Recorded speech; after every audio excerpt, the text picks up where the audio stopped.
যে এখন আপনার শরীর কেমন লাগে? ভালো আছে, আগে যেরকম ছিল সেরকম না। এটা কিভাবে হয়েছিল, প্রথম ইতিহাস আপনার জানা আছে? হ্যাঁ আছে। বলো সেগুলো। আমি সন্ধ্যাবেলা অজু করে কোরআন শরীফ দিয়ে বই পড়তে যাচ্ছিলাম দোলনায়।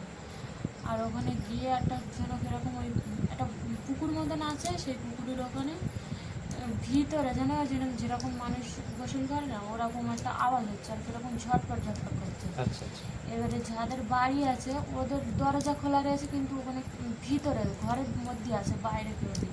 এবার আরেকজনাদের রয়েছে, তারাও ওরকম ভিতরে রয়েছে, কেউ বাইরে বেরোয়নি।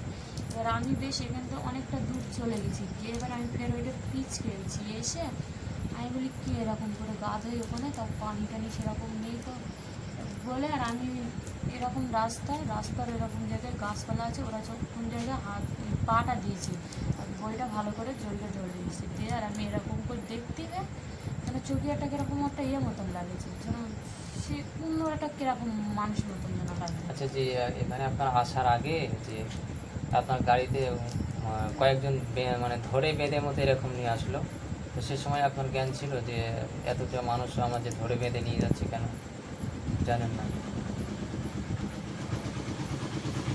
এতক্ষণ আপনার কাছে ছিল কি যে নামটা, কি নামটা বলেছিল তখন, কি নাম বলেছিল? পিঙ্কি দাস। আপনি বলছিলেন যে আমার নাম ছিল পিঙ্কি দাস এতক্ষণ। জিনটা ছাড়িয়ে দেওয়ার পরে আপনার নাম এখন বলছেন কি? সালমা বিবি।